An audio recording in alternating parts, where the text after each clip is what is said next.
that we should no longer be children, tossed to and fro and carried about with every wind of doctrine, by the trickery of men, in the cunning craftiness by which they lie in wait to deceive, but speaking the truth in love, may grow up in all things into him who is the head, Christ.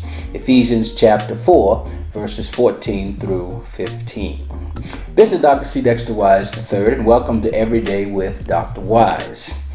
Fully matured Christians are those who have grown up in all things. It is easy to pick and choose the more pleasant areas of development, while at the same time avoiding the most difficult ones like the plague.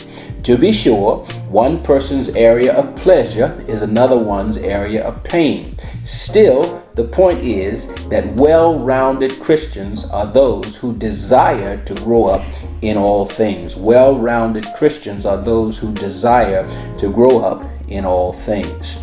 We have to read several verses before verses 14 and 15 to find out just how we're supposed to be able to do this. First, in Ephesians 4:11, we learn that we can grow up in all things through the human helps which the Lord has given us. These are the apostles, prophets, evangelists, pastors, and teachers who equip us to do the work of the ministry.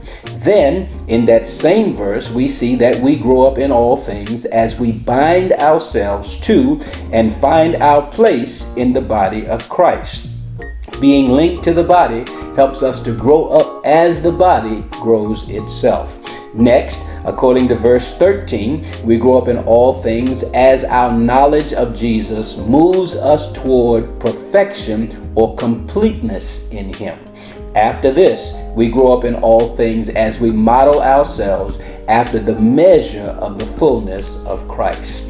Finally, we know we have grown up in all things when we are no longer children, tossed to and fro and carried away with every wind of doctrine, and when we can speak the truth in love. With the combination and cooperation of all these things, we can and will grow up in all things.